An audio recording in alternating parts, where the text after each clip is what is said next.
Okay, so today we have Phil Jevtovic, who's going to speak to us on developing data workflows in high performance sport. This is the 7th episode of the SFU Sports Analytics Group virtual seminar series. Again, the SFU Sports Analytics Group is a group of researchers and students at SFU interested in sports analytics. So we have people from across campus, statistics, kinesiology, computer science, business and communications, as well as engineering science. So we're very happy to be hosting this seminar series and to advance the sports analytics in Canada and in the field.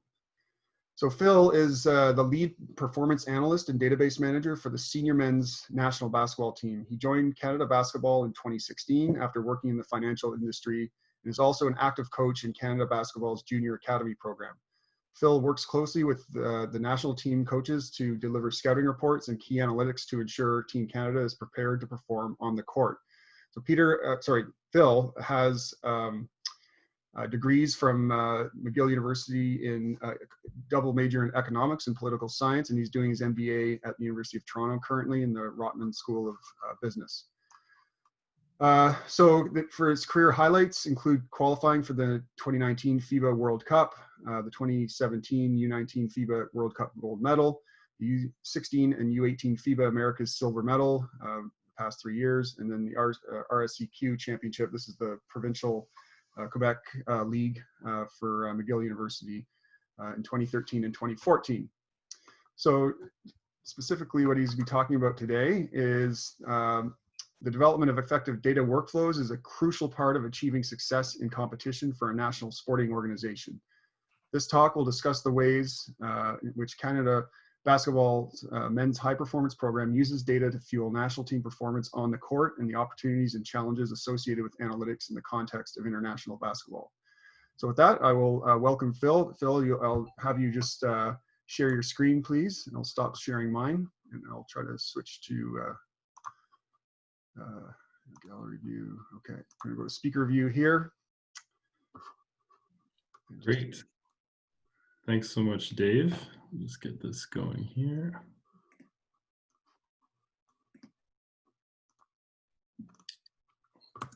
Okay. And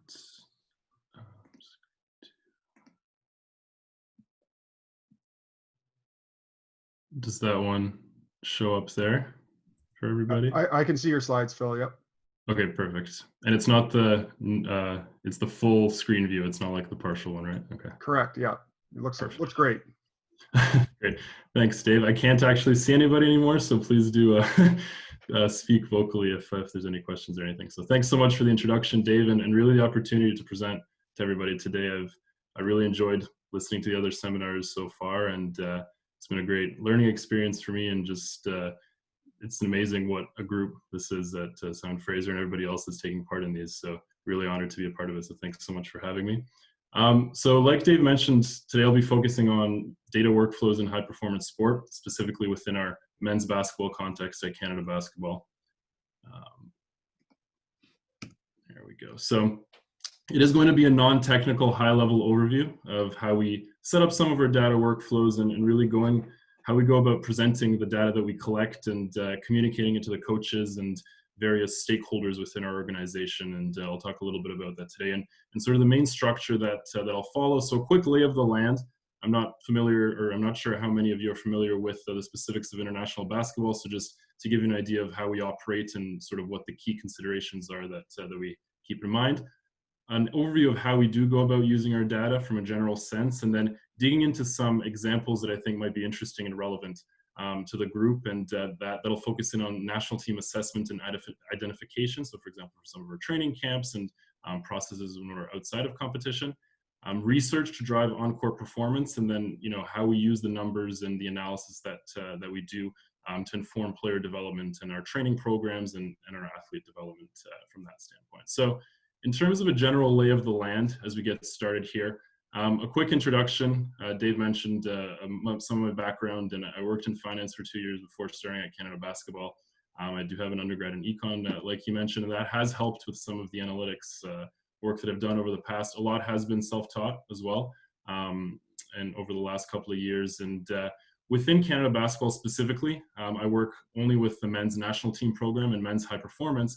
And men's high performance is really anything national team on the male side, and as early as grade 7 is the entry point to our pathway, all the way through the senior national team, which is obviously the professional athletes. So we'll talk a little bit about just very briefly about what that looks like at Canada basketball. So the senior national team, which is the SMNT, there is our professional group. They're the ones that are vying to compete in the Olympics, the World Championships, and they're really the medal drivers from a professional standpoint from the top tier of our athletes.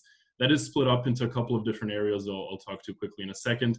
Of course, we do have our age group national team, so that's anything from under 16 all the way through under 19, and they compete in various competitions every year. And then finally, we have our junior academy program, which is the first entryway into our podium pathway, as we call it, and that's those grade 7s that come in, and it's really an environment that we try to replicate for them, what it means to be part of a national team.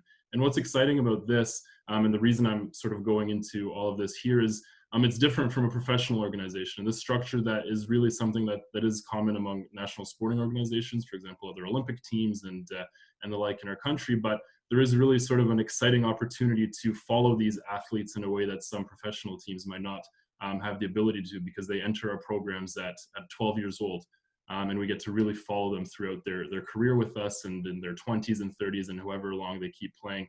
Our junior academy program started in 2012, and we've had about 3-4 NBA draft picks come out of that. So it's really been an exciting, and really from, if we're talking about specifically data workflows and data collection, just a wealth of opportunities to be able to take advantage of some of these touch points that we have with athletes that are pretty unique compared to some other groups. So this is very quick. What you see here, the only purpose of this is to give you an example of what our schedule looks like, and again, different from what you might be familiar with perhaps from a professional team standpoint. No need to really look at any of these other things. The only thing I'll draw your attention to really is if you look around the World Cup, for example, in all these specific years, it's really small windows of competition that we're competing in. There's never anything longer than 7 games, which is a World Cup, or these windows here, August, September, November, they're 2-game windows. The AmeriCup, again, 3-4 games that we play, and it all really revolves around a qualifying process for the World Cup, which then drives us to qualify for the Olympics, and a couple of other smaller tournaments, but really small sample sizes, not many games. So it's a challenge in terms of tracking on-court performance from a tactical standpoint in competition. So these dates are changing a little bit, of course, with COVID, but that's sort of what it looks like from a high-level standpoint. So an overview of how we go about using our data from a high level. I'll dig into a little bit more of these examples, obviously, within the presentation. So for athlete tracking and monitoring, like you saw in that last slide, our athletes aren't centralized for long periods of time. It's short windows, couple of weeks max, a month max. So we really need to leverage the tools or create tools to be able to follow these athletes while they're in their own professional settings. For example, if they're playing in the NBA, playing in the NCAA, high school, all the way through to young club players as well. Those are all areas where we need to be ensured that we can keep track of the athletes and know what's going on from their performance and health and a variety of different standpoints. Obviously, of course, player identification and assessment leading into our national team selection process. So objective information to inform the decision-making of our coaches, of our management, to help them identify athletes and select ones that will be participating on our teams. Health and performance is crucial. Again, a challenge because we only have such infrequent touch points with these athletes, but while they are in our group, or for example, if they're in one of our academies, which do get a little bit more over the course of the year, that's an area that we're looking to impact. Research to fuel on-court performance, of course, whether that's style of play, preparation for opponents that we might play, a variety of different situations is important. And then we do look to use our statistical analysis, our data collection, and our video analysis in the area of player development and training. So while they are in our centralized environment, we have to be as efficient and effective as possible while we have them, to ensure that we're really maximizing their time.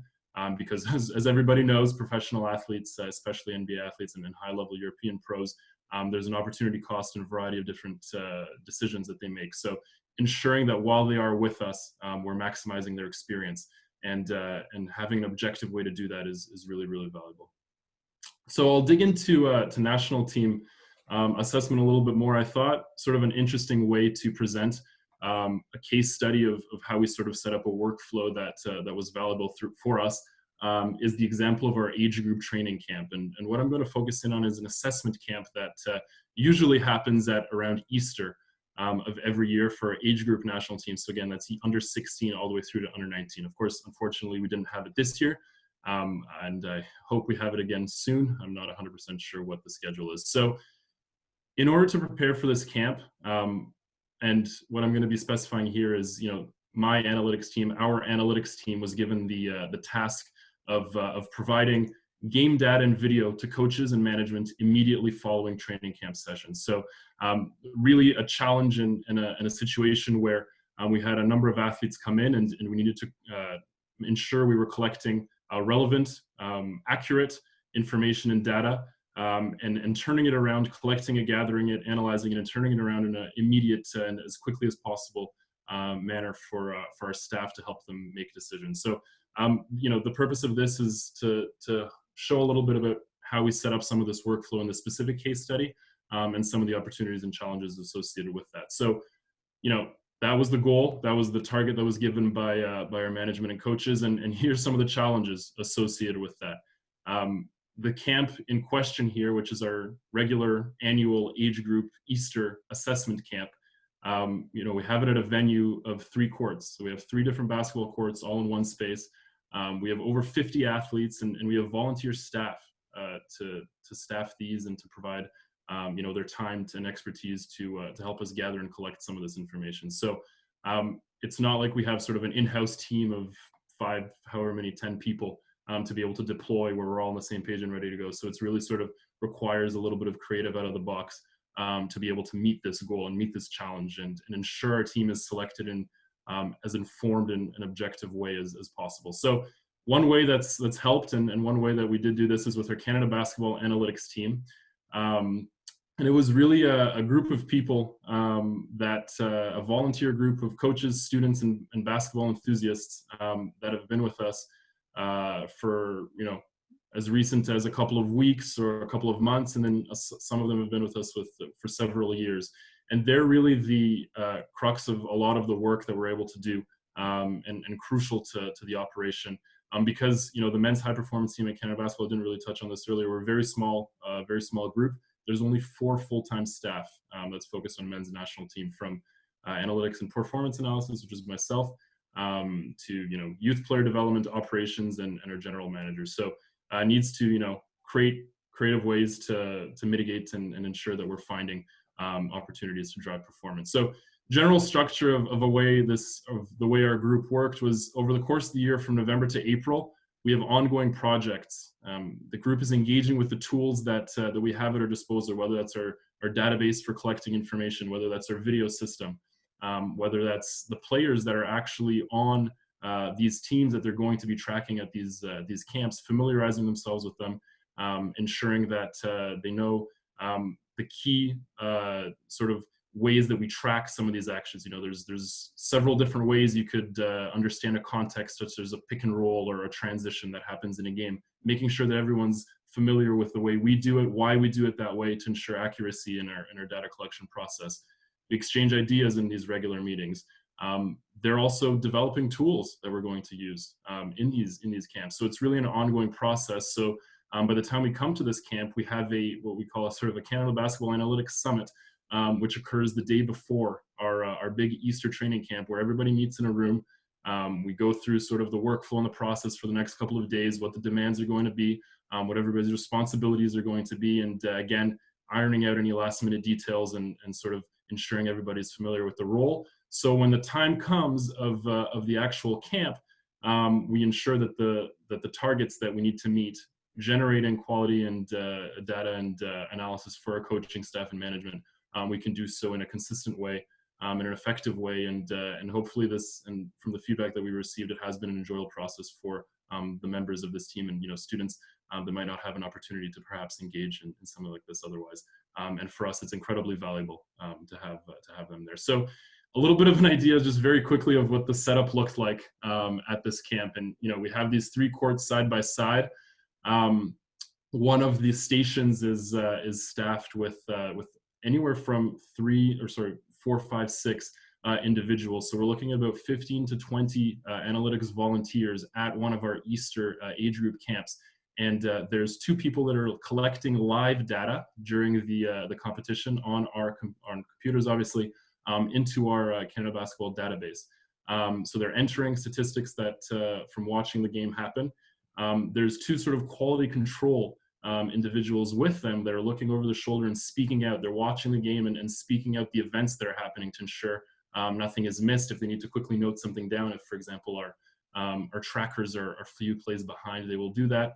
The blue C that you see on the court over there is a camera. We have 3 cameras facing each of those courts.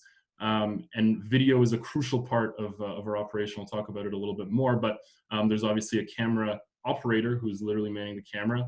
And then we have the video coordinator who's tagging the plays on a video analysis system as the game is happening to ensure that all the information is covered. So during practice, our tracking team is collecting live data, and this is automatically pushed to our CB database. So we've developed a framework and an interface where box score statistics and certain other analytics are being gathered while the players are going up and down the court.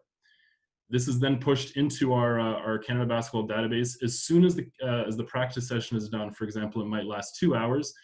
There's usually about a 5 to 10 minute turnaround period where the athletes are cooling down, whether it's stretching, dynamic cool down, anything of that sort. And on the court, the coaches are meeting together. Coaches meeting with his assistant coaches. Usually the general manager will walk over, they'll have some discussion. And this is our window. This is sort of go time for those 10 minutes to turn around all the data that we've collected and generate reports, which are obviously pre-made well in advance of camp. And then we print them directly or provide them on iPads to our coaches as they're standing on the court and debriefing with their staff, usually immediately following a practice session. After the players finish their cool down and then they go to the locker room, the coaches will then proceed to a meeting room to have a discussion, because again, during this Easter assessment camp, roster selection is sort of the key purpose of that camp. So the statistics that we provide, the analysis that we provide based on sort of key performance metrics that we've identified beforehand needs to be turned around immediately to the coaching staff. It's often printed, they take notes and then they talk about it.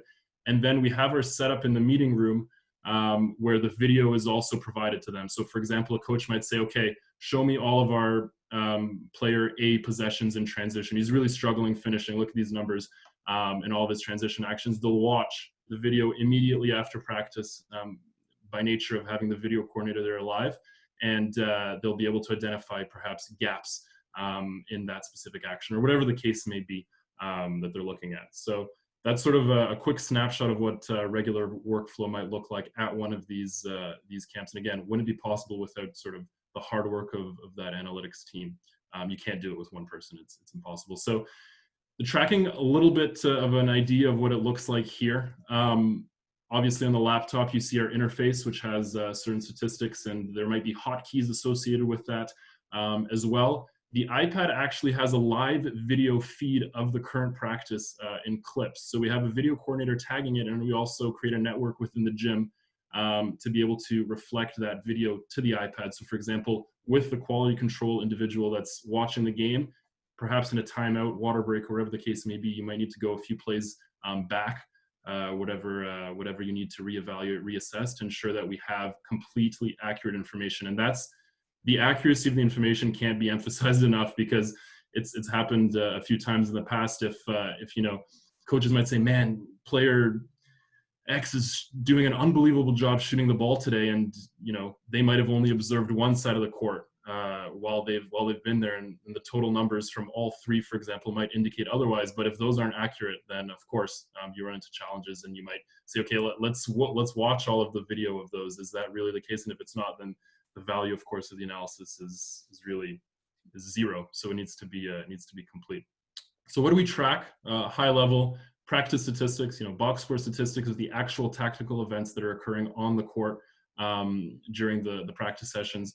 So we have shooting ladders that we're tracking. For example, in drills and in other shooting competitions who are the leading, the most effective shooters on our team. What we term to be whiteboard stats, that's teams might refer to it, for example, hustle stats, charges, effort, diving on the floor, loose balls, how many games are you winning of the games that are being played. Every coach has a different way of going about this. So it's important to communicate with the coaches in advance and ensure everybody's on the same page in terms of what deliverables he or she is expecting. They're expecting, after the competition, after the camp, to be able to evaluate the performance. And then I'll talk about this a little bit more, but process stats. So not just the outcome stats of a box score, for example, or a play-by-play, but what really leads to that made field goal? What really leads to that turnover? Is there stylistic things within what we're looking to emphasize in our offense or our defense that are crucial to our success? So for example, if that's something like paint touches, penetration, anything along those lines, rebounding strategy, whatever the case may be, that's what sort of falls under the umbrella of process stats. And then the live video feedback I talked about on the iPad is important as well.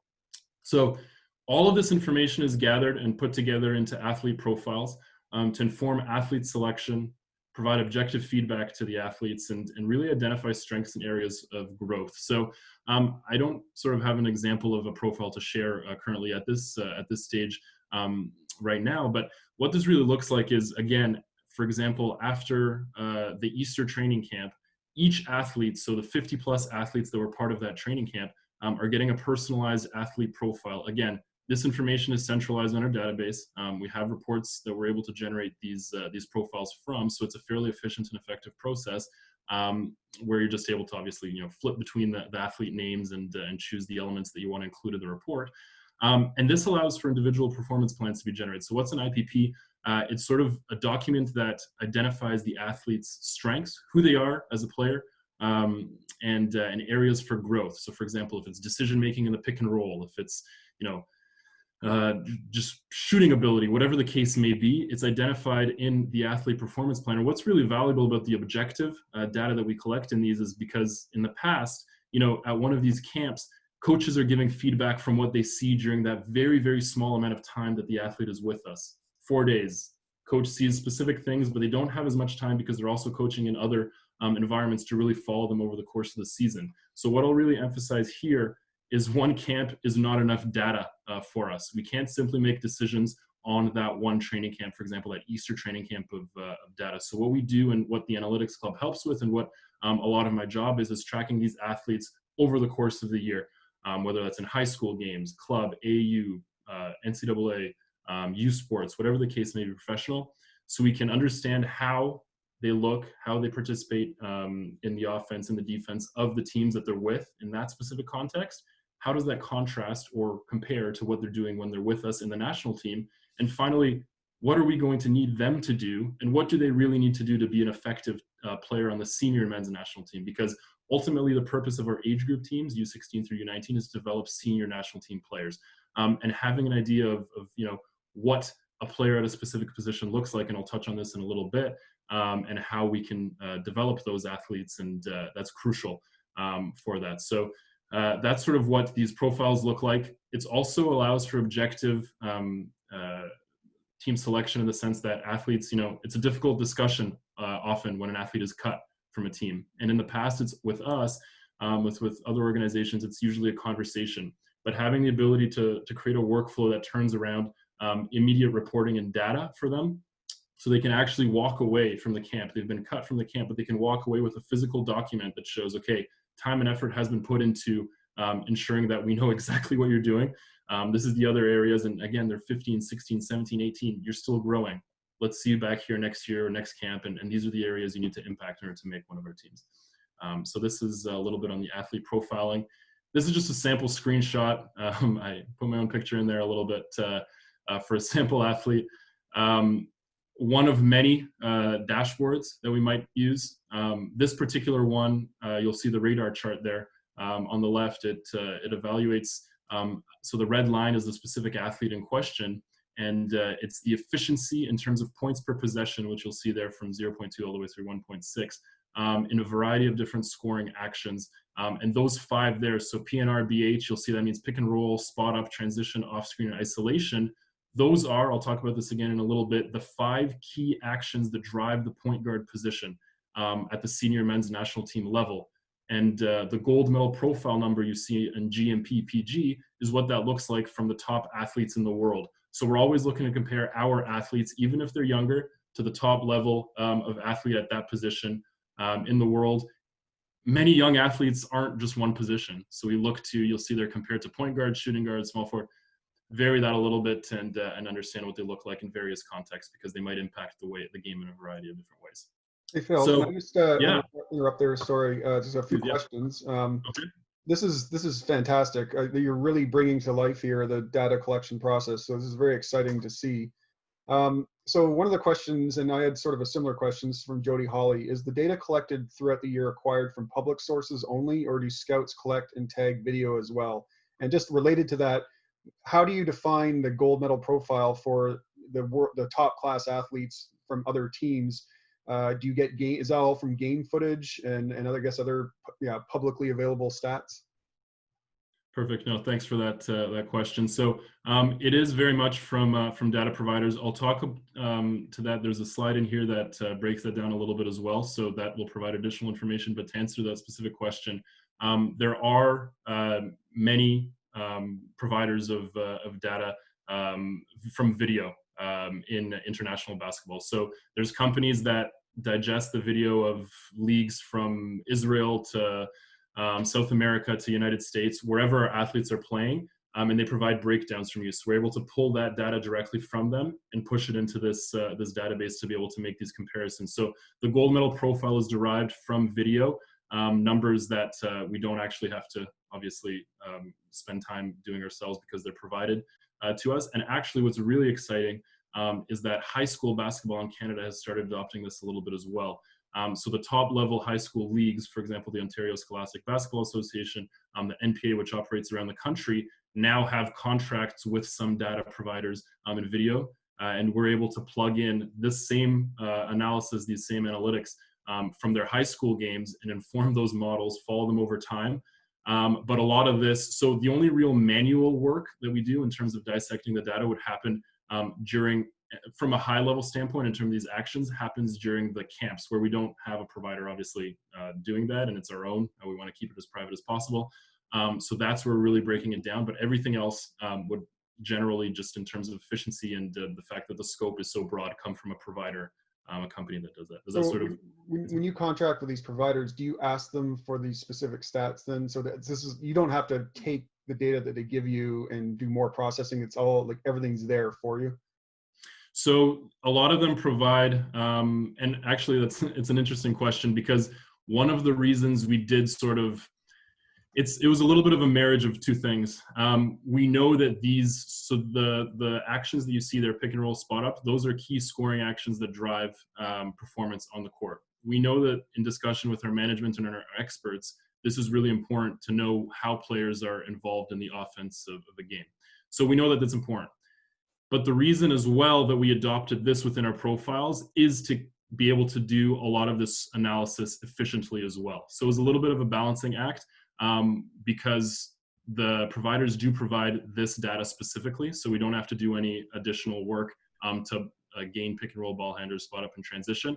But a lot of the reason we're using these analytics as well, of course, they're important, and they drive effectiveness, and we'll incorporate them to the profiles. But there's also an element of, okay, to be able to do this over a large scale of people, and to really standardize the process, we need to use these as well to be able to understand some of that. That's great. And one last question, if I may. Yep. So in the radar chart, for example, you have these points, but what are the uncertainties on those points? Like, what's the variability amongst the top level? Like, what players are you including, and how variable are they? Yeah, so generally, this data, because it comes from the video providers, it's about 95, I think, % accurate in terms of, something might be coded as a spot up, and it's really an isolation. Over a larger sample size, we've figured that will sort of balance itself out and doesn't make that big of an impact.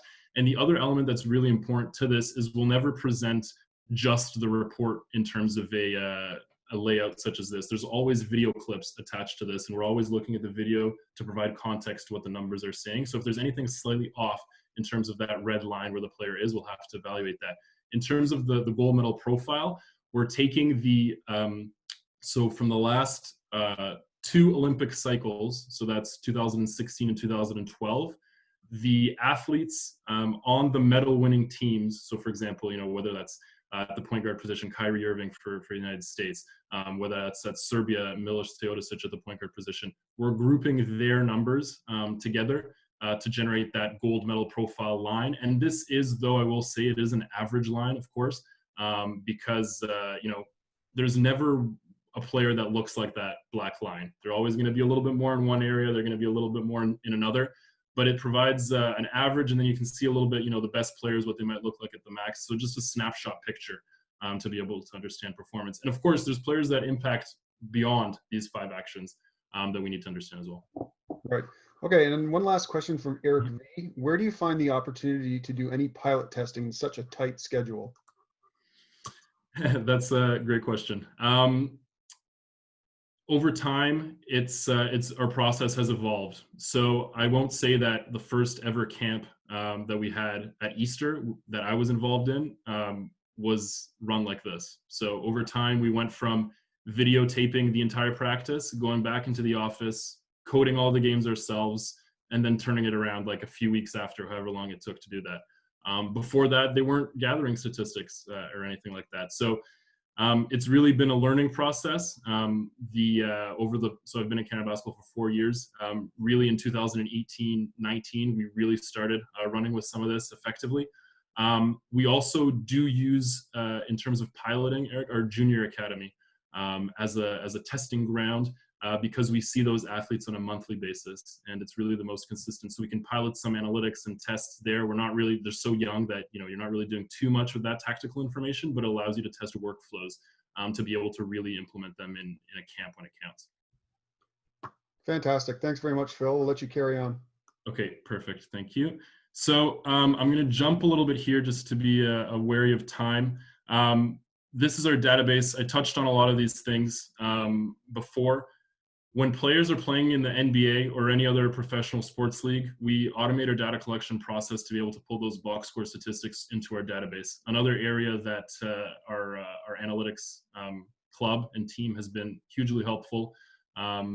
Jamal Chu, who runs the UT Span club at the University of Toronto, has been vital to helping set up some of these web scrapers and code that we really use on a regular basis to be able to deliver some of this into our database. Opponent scouting, not just our own athletes, but of course the teams that we're going to be playing. This is very, very important. And then pre and post game reporting. I was talking about turning around the information after a training camp session. It's even more important after a game to be able to be efficient and effective with it. So this is a sample sort of timeline that I like to follow. Whenever we have a senior men's national team competition, I'm traveling with the team at that competition, and it's my responsibility to provide these numbers and analysis to the coaching staff and the management. So as soon as the game is done, literally as the buzzer sounds, within a minute or two, maximum 5 to 8 minutes, I'm pushing a report that's very, very simple, doesn't have a lot of information, to our coaching staff on their phones. That's able to deliver the key metrics that we ask or that we're tracking for that particular game and what we looked like. As they're on the bus back to the hotel, they can think about this, and then we get into the coaches meeting. Overnight, I watch and code the entire video of the game. So first thing in the morning when we have our coaches meeting at 7, 8 a.m., whatever the case may be, we have a deeper report analysis ready for them. This is often where the process stats come in. It's not just those box score stats that we pull from the play-by-play or the FIBA box score data, but it's really things that drive our style of play. So that when we have a staff meeting in that morning, the coach knows that he's evaluating, he's seeing what he's seeing on the court, but they also want to be to understand exactly what within our process that we've identified beforehand, how we looked in terms of our KPIs, key performance indicators. And again, it's a single game sample size, but are we trending in the right direction, what that might look like? It's an interesting challenge for a national sporting organization because our staff turnover and coaching staff is so fluid. Obviously, I'm sure many are aware, Nick Nurse was our head coach at the World Cup last year. That was his first window being with us. In the entire qualifying process, we had 3 head coaches, 10 plus assistant coaches, all with different sort of desires, especially the head coaches, of how they consume information, what they want in terms of the information. We have a Canada basketball style of play. So a lot of the analytics and things that we're tracking is similar, but it's really important for me as an analyst to be able to have the discussions with these coaching staff and develop a sort of trust and understand what they want and the information that they're getting. So quickly here, this is tied a little bit to the previous question in terms of what our data sources are. After every game, FIBA has, so FIBA is like FIFA, the Basketball Federation, International Basketball. They have data that's provided in terms of box score statistics and play-by-play, so we use that within our reporting. Video and data providers, so this would be to my last point. There's companies such as Synergy that provide for international competition at the senior level. It's very, very quick. It's not as fast as the NBA. So unlike NBA that has second spectrum data and those optical cameras for tracking, all the coordinates and the locations on the court, we aren't, unfortunately, we don't have that luxury in international basketball.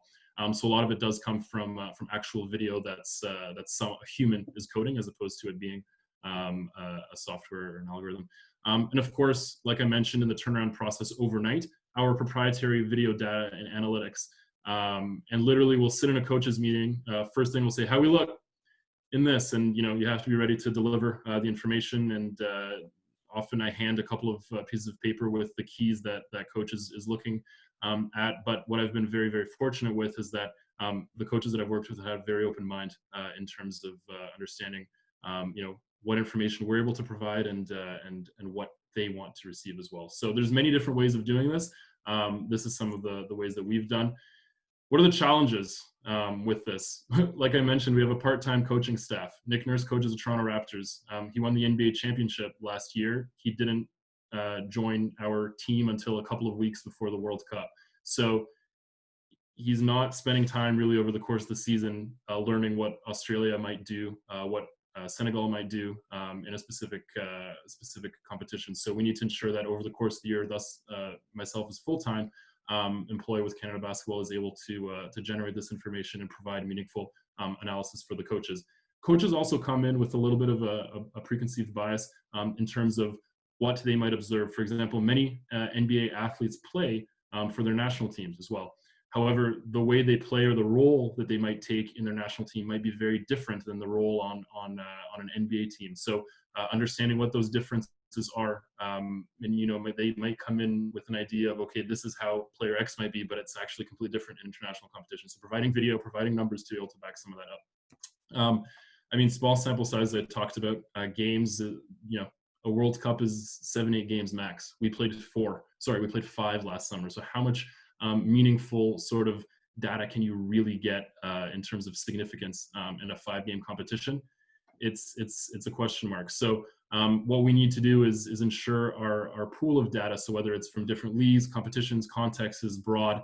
So when our players come in, we don't just know what they did for a national team, but we also know what they did in the NBA. We know what they did in college and how their career progressed. And this is really where sort of the quote unquote process stats I touched on come into play, in the sense that, it's not just, okay, they shot 5 for 10 from the field, but even if that ball might not have gone in at the rate you want, are we achieving this process on the court? Are we getting the penetration we want? Are we scoring from the angles and the situations that we want to do on the court? That allows you to sort of mitigate perhaps some of the randomness in the fact that, a shot might not have gone in by ticking some of those process boxes as well. A quick common example in terms of context that I've used in the past, and sorry, just one last point here is roster turnover.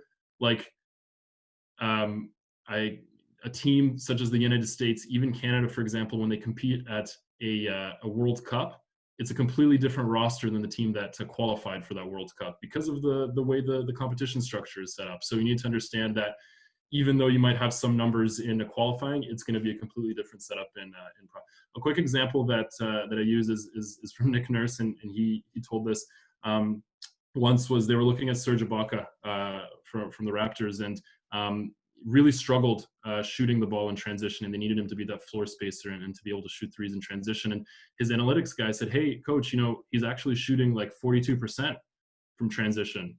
And nurse was like, "Well, it's impossible. Like, there's no way that's happening." So, long story short, the analyst ran a report based on some of the data that had been collected, and transition as a category really encompassed a time element. So transition, the way we define it, is an advantage in the sense that not all of the defense is set. Whereas in this specific example, it was the first 8 seconds of the shot clock. So you can imagine that it leads to confusion, and without looking at the video, you wouldn't be able to have those meaningful discussions. So that's kind of a common anecdote that I provide. Again, in the interest of time, I'm going to zip through a little bit more of this.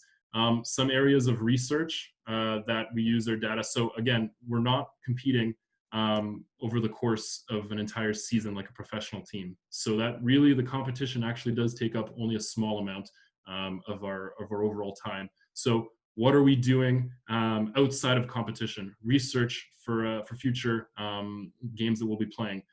Evaluating our athletes, understanding, what does it mean to actually play for your national team in terms of impact on your performance professionally, in terms of impact on your health. Can we help our management when they're having discussions with agents? Can we help inform some of those discussions and move them from common narratives? Everybody gets injured if they play for a national team, and actually inform some of that. Health, I haven't talked about that as much. I won't today, but is there any trends in terms of anthropometrics, performance testing that we can identify to help predict performance, for example, for our young athletes? What might an athlete at a specific age look like? We have a unique gold mine of data because we're able to follow them over such a long period of time to touch on. Last but not least, player development and training. So the international player profile I talked about, it's an objective assessment tool for us. That's what I referenced when I said that, after every training camp, an athlete leaves with a document. That's the international player profile. That's that radar chart that we were talking a little bit about. It's a consistent framework for analysis with simple and clear diagrams. Again, grounded in the video, grounded in what actually happens. It's relevant and it's applicable and it's understandable by whoever's consuming the information. And it's really the basis that we do evaluate a lot of our athletes on. It allows us to communicate with their club coaches in an objective way because, for example, the head coach might say, okay, you need to work on your ball handling. Club coach might say, okay, we're going to work on our jump shot. High school coach might say, let's work on our passing. And then the athlete is left at sort of like, what does he really end up spending his time on? This allows clear, concise, let's focus on a couple of things at a time and then move on to the next point. And the fact that it's tangible, it's in easy to understand diagrams, it's easily replicable, and it incorporates our expert recommendations, allows us to share these documents with our coaches and with the athletes, coaches, and parents, so we can sort of improve really the development process and make sure they don't waste their time when they're improving. This is that same picture, just to remind you what that sort of looks like. You're comparing, again, the performance in different actions against that gold medal profile. Two other examples I'm going to do very, very, very quickly. Shot spectrum and shot selection rating, two other elements of our analysis that inform decision making. Everyone's seen a basketball shots spectrum at this point, I'm sure. It was an interesting case study that I'll just show very quickly here is using this at our junior academy. We know this is the most efficient areas of scoring on the court. Let's use this knowledge to inform the way we build drills in our junior academy. So for example, scoring. Let's score layups more than other shots from the court. For example, if a kid takes a step back, mid-range, I mean, at that age, if it's probably going to be something, okay, you get the ball back, but maybe you don't get a point, whereas a layup might be 5 points, a corner three might be something else. We're providing feedback to them in terms of that live video on the court. You'll see there with the iPad and able to impact those drills. I'm going to just show you a video really, really quick. I'll skip through it and talk over it. But, watch these. This is 12, 13, 14-year-old athletes sprinting to the corner. And again, we don't care if the ball necessarily goes in or not at this age. It's really about moving the ball, finding that spot right under the rim, finishing through contact, and really driving some of that style. But look how he moves back into that corner. This is probably a poor decision. You should have found that corner man to be able to do it again. Swinging the ball, finding the open man. This is an advantage drill, so it's a little bit simpler for them. to be able to do that. But again, ways to impact based on some of the analysis and research we've done, how we inform our training and development on the court. I'm not going to talk about this right now in the interest of time, but you can go further past simple location, of course, into types of shots, and we start thinking about a shot selection rating. So again, it's rooted in the idea that we don't necessarily we don't care at that moment for this analysis what the whether it was a made shot or a missed shot, but what's the expected value. I'm sure, like we've seen in many talks in this group in the past, what's the expected value of that particular shot, to be able to compare, okay, actual performance to expected performance, and then identify with video what some of the gaps may be. One interesting thing that we found from that is that big, so athletes that are taller, so for example centers, power forwards, develop at a much slower rate than guards. So in age group competition in our junior academy, their expected value of their shots is very high and amongst the highest on the team because they're often around the basket. However, their actual value is much lower. They're not as strong. They're not as coordinated. They have a hard time finishing through contact. So now, whereas guards, the expected value is a little bit lower, but they're performing much more consistently to what you might expect. And we've actually identified that it's about a 4 to 5 year gap in terms of quote unquote big man performance compared to where guards are. So that's something you need to keep in mind, because you can't win international basketball without your bigs. And often coaches will just discard them because they're missing shots, they can't contribute, but it's crucial to be able to see them perform. And some of this analysis allows us to identify those things. Finally, in terms of a wrap up, again, I mentioned several times the Canada Basketball Analytics Club. It's really been crucial to some of the projects and work we've done in the past. I'd love to collaborate further with anyone from Simon Fraser or any other university that might be interested in terms of building out more practical and applied tools. We do have a pretty good workflow in terms of tracking, but we can always improve it if that's something of interest. Any other research projects, I'm especially interested in speaking to you. So that's about that for today. Thank you so much again, Dave, and everybody, for the opportunity to speak to you. It's been incredible learning, and I hope you've found this interesting. Again, we didn't really talk about any technical analysis, but I think that, and I do feel strongly from my experience in terms of communicating information, that the workflow and the way which is presented, and really understanding what the decision makers and the end users, how they like to consume the information, has been crucial for it being presented effectively. So thanks so much. All right, great stuff, Phil. That was an excellent talk. Really appreciate again you bringing to life the realities of working in analytics and high performance sport, and especially the volunteer crew. So now we know how it all works. That's pretty awesome. So there were a bunch of questions in the chat, and I apologize to those who asked them. I actually missed these, so I don't quite know at what time you asked them, but I will ask them now. So this is from Phil Dunn. Does your style of play metrics change with coaching staff changes? That's a really good question. The sort of simple answer, the quick answer to that question is no, in the sense that we have a senior team head coach who's sort of in lead of the program at the moment. It is Nick Nurse, in collaboration with Rowan, our general manager. And a lot of the coaching staff changes that I mentioned have been more so because Nick Nurse can't coach that specific time because he's coaching his professional team, for example. We need another coach to step in and take the lead of that group. So generally, the answer is no, because we do have a consistent way that we play with regards to our roster and the way we sort of identified us to be most effective. And that's driven by, obviously, the head coaches in consultation with the management's input. But you might, for example, notice that we played a little bit differently with Nick Nurse as head coach than we did, for example, historically with Jay Triano and other head coaches that we might have had. So again, that overseer might provide a little bit of a different perspective, but over the qualification to the World Cup, to the Olympics, even if the coaches might change a little bit, it's generally a similar Canada basketball style of play. And our age group coaches, that is not just a development for the athletes, but it's also a development platform for age group coaches to potentially rise through the rankings to become senior team coaches.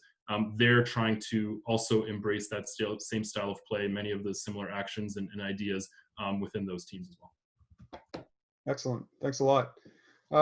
This is a question from Eric V. In addition to anthropometric data, is there any other off-court data you find important, such as physiological measures, biomechanical, et cetera? This is sort of an area that I think we've identified. Like that's our next foray where we really need to make strides and focus on over the next couple of years. Our IST team, so that's sort of, when I say IST, it's anything from sports performance, for example, strength and conditioning, nutrition, health, any of those, does a really good job of identifying many of those health and wellness metrics in competition. But again, it's small sample sizes of time that they're with us. So I think really where the foray that's going to be interesting for us is in that junior academy and at those younger ages where we have more touch points with them over the course of the year, to be able to do certain things with them and test and try.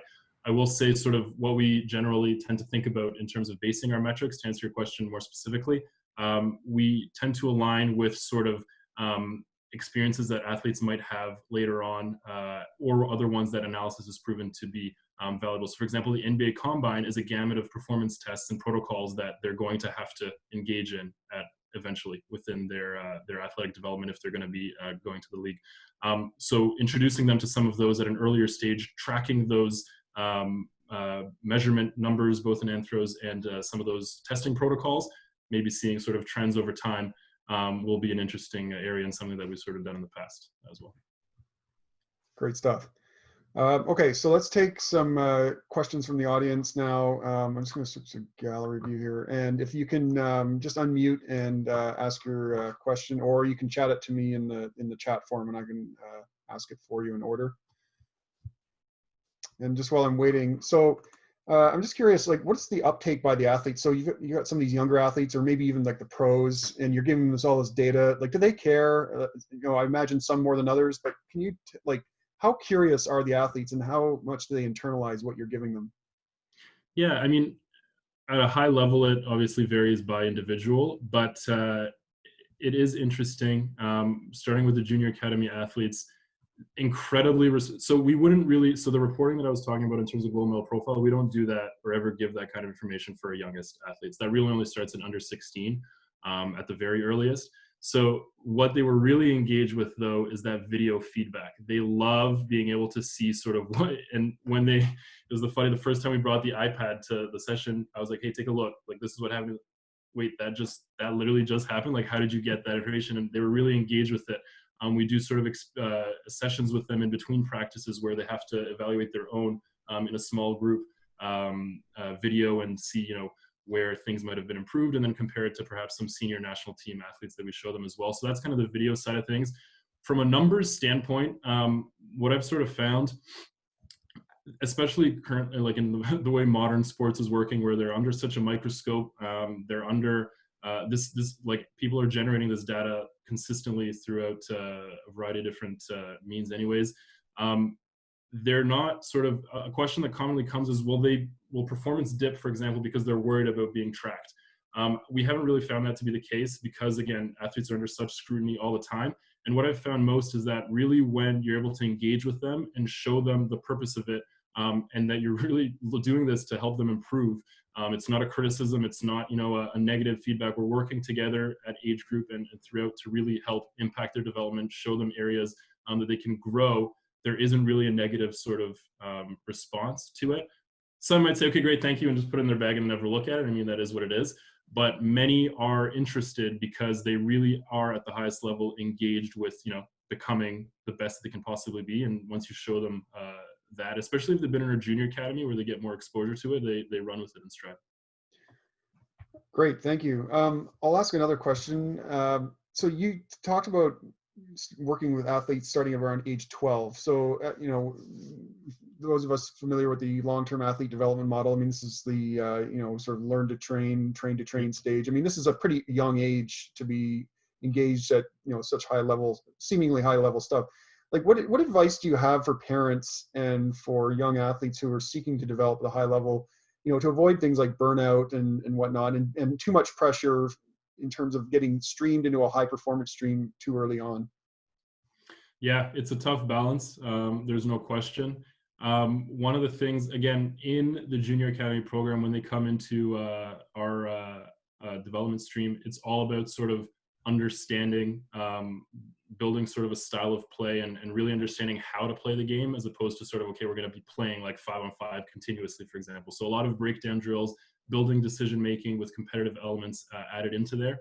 But of course, parents want to see their athletes become as best they can and really reach the top. I think that rest is critical at any age, and not overwhelming the schedule with 15 practices a day and too much time spent on that, and a balance of sport in terms of, for example, as they're growing up, what other sports are they being involved in? Is it volleyball? Is it soccer? And balancing that. But eventually, of course, at that train to train and a little bit after that, they do have to start specializing if they want to continue that path. But we do sort of try and balance it within our sessions and make it as creative and fun as possible. We introduce sort of off-court things such as social media awareness, other life skills within our programming as well. And one interesting research project actually we did for our last group of Junior Academy athletes was we asked them on a regular basis, we pushed a form to them and asked them how many times they spent playing basketball, how many rest days did they have, how many other sports did they participate in this past week, what were they, how many hours. And that was interesting data. And volleyball actually was the front runner, though I think there's a little bit of a bias there because it was kind of pushed out in October, November, December, and I feel like that's when volleyball is probably played more than others. But still, it was interesting to see. So I mean, to your question, again, I'm not a long-term athlete development specialist by no means, but from what I've learned and from what we've sort of tried to implement, it's about a balance. And really being careful and informed in the way you're sort of developing it and understanding that it doesn't happen overnight and it's a process that takes some time. Do you have a sport that like what sports match well with basketball in terms of young athletes coming up and playing multi-sport?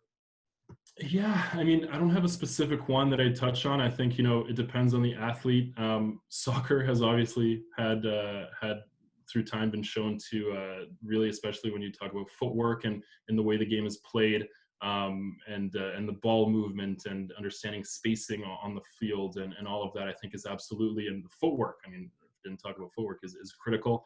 Our big athletes, so our Junior Academy selection process is very much not, we're taking the 40 best athletes that are in the gym right now, but we're really trying based on trying to project future positions. So for example, we've had last fall, we had about 250 athletes try out for 40 spots in our Junior Academy here in Ontario. And I think about like 190 or 200 of them were point guards. Like that's where they're going to sort of max out when it's all said and done. And some of them were unbelievable. We had to cut really, really, really good players. And one thing we've also noticed is every year we do this, the level that the athletes are coming in with in terms of skill is improving continuously. It's incredible. But we're often picking players, especially when you talk about the forwards and the center positions, that are uncoordinated, can't really catch the ball consistently, or walking over their feet, or kind of wobbly. But based on my previous comments on those guys take a lot more time to develop than the smaller, earlier matures, we really want to identify the athletes that are going to be on our national team further down the line. So a common parent question is, well, look at him, Mike's son's so much better than this particular guy. Well, okay, but that's right now. We need to look at the longer term. In terms of other sports, I mean, our athletes have done track, volleyball, not as many hockey players. We had hockey players in the past. I think that's a tough sport to carry over with. It's a little bit of a different sport physiologically, but soccer is definitely there as well. So it's interesting seeing what athletes have been engaged in for sure. Excellent. Okay, so again, so we're just past 11 o'clock. Again, are you okay to stick around for a bit longer, Phil? Absolutely, yeah. Mm-hmm. Okay, so again, let's have some questions from the audience. Sorry, I've been hogging the time here. I'm sorry, not sorry, I guess. So yeah, please do your chat, or anyone speak up now. Just unmute and chime in with your question. Hey Phil, that was a really good chat. Audio all good? Yep. Beautiful. So I'm at CSI Ontario and working with rhythmic gymnastics and artistic swimming. two sports that are in their relative infancy in terms of literature available. Do you have any, I guess, like words of wisdom or advice in terms of finding out what really matters, like what performance metrics can you reliably track that may be indicative of performance, aside from, you know, what scarcity there is in the literature? Yeah, thanks, Eric. I think what I've found to be particularly helpful is, so actually the international player profile I mentioned was sort of one of the first things that I was tasked with when I started at Canada Basketball in 2016. We had a document that that contains some sort of eye of the expert. This is what they see on the court over time. So what I found to be particularly valuable is, before looking at any numbers, before looking at anything, sitting down with the coaches and the youth development experts that I had access to, and having a discussion about, okay, what do you sort of see development to be, and how does that happen? How does that progress over time? What are some of the key elements to that? Are there any, what do you sort of look at when you're looking at different athletes at different positions? And really have that discussion to help inform sort of what things we can potentially look to quantify and assess. So I think, I mean, obviously you mentioned that, you know, there's not an existing literature privy for the sports that you're looking at, but I think perhaps what I might suggest is maybe discussions with the experts in that field in terms of the actual coaches, and then maybe the athletes, if there's senior athletes or athletes that might have gone through the entire process, what sort of things that they think about, that they look at as they were going through the development, and then perhaps identify certain metrics that might align with that. Basketball is interesting because unlike, for example, you know, the swimmings and the tracks, it's not really a time-based sport where you can say, okay, at age 13, this is the time. At age 14, this is the time. It's continually improving. There's so many different ways you can be impactful on the court. That's not simply quantifiable, especially at the young age groups. So we have a lot of challenge with that as well. And that's why the expert, it's never just a one or the other. It's kind of a marriage between the two. So I guess I would say perhaps, you know, really digging it in with the coaches and some of the athletes themselves and seeing if you can come to any common ground. And last point, I think, Eric, is that it was very much a trial and error process as well. Like, we would have identified a certain metric, tracked it, and we're like, okay, this isn't giving us anything. Like, let's discard this one. Let's try something else. And then over time, Mike McKay from the women's national team program, speaking to him, that's something he's emphasized. It's like, you're developing these ideas over time, and really identifying through discussions and consultation what's sort of important. Hopefully that helps. Yeah, no, that's a great advice. Thank you a lot. Thanks, Eric. Thanks for the question, Eric. Okay, next, who do we have? Okay, just while we're waiting. So one question from the audience is from Dr. Tim Swartz here at SFU. So you've got the 3 games, and so you've got your camp situation, and you've got, let's say, 3 games of 6 teams and roughly 8 players per team. Is there ideas from experimental, like, have you ever looked at ideas from experimental design in terms of mixing teammates and opponents in order to evaluate players in a sort of, you know, in the most objective, fairest context or systematic context possible? Yeah, that's a really interesting one. It's funny, I think coaches, and I guess through training they would have that experience as well, but it's almost inherent a little bit to their process as well in terms of building those teams. And rarely do we keep somebody, for example, together on the same team from Thursday all the way through to or from Friday all the way through to Monday. And they definitely mix them around. Some examples: the third point guard, for example, that's, you know, we have like we know who the best point guard is. We know the second best point guard might be, but now we're fighting for that third spot. Put him in charge of a very difficult situation, and show how he might handle that. Or for example, you know, maybe put him up against in a direct matchup against that player that he's competing with for that position in another matchup. And then the third one, you might give him a favorable situation and know how he handles that. So definitely that exists. As the camp progresses, really is where they start tweaking some of those teams and trying to get matchups that they want to see, certain players competing against other players. And the coach will literally tell them, like, go guard him. Like, this is it right now, and kind of speak to that point. I think it'd be really interesting to dig in even deeper from what you said in terms of the experiential learning to see what we could do better with regards to that. But I do think coaches sort of inherently through their selection process and experience have done that a little bit as well in the past, for sure. Great, thanks. So given your experience, what are the skill sets that you think that are most needed for like doing analytics in high performance sport, you know, for the next 3 years or so? Like, what does the system need? Yeah, I think the most, in my opinion, and from my experience, one of the most important things I think I would say, Dave, is just the ability to both communicate verbally and in the information that you're presenting. Be able to have a conversation with the stakeholders that you're sort of quote unquote serving with the information and understand how they want to access it, how they want it to be presented, and then be able to turn around those numbers and not just give like a 50-page document or a huge analysis, but really provide the most pointed, beautiful, visually engaging and stimulating information that you can. I think that's absolutely critical. When you're in a team setting, there's a lot of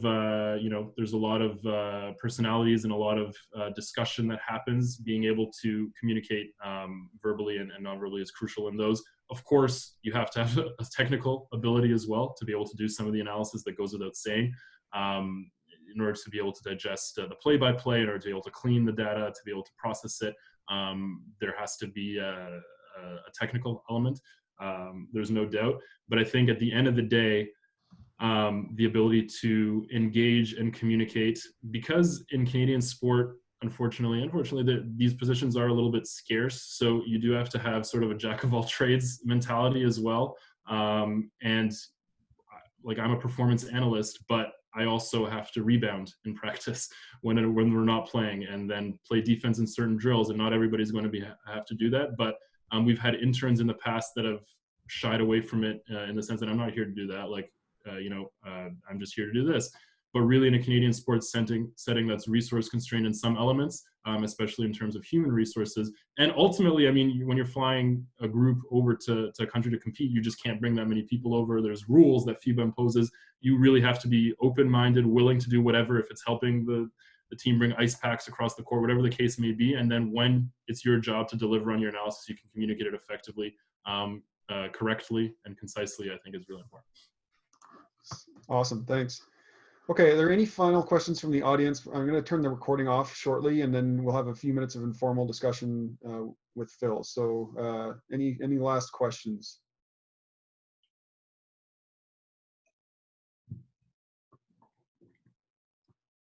Okay, so I'm not hearing or seeing anything on the chat, so I'm just going to stop the recording now.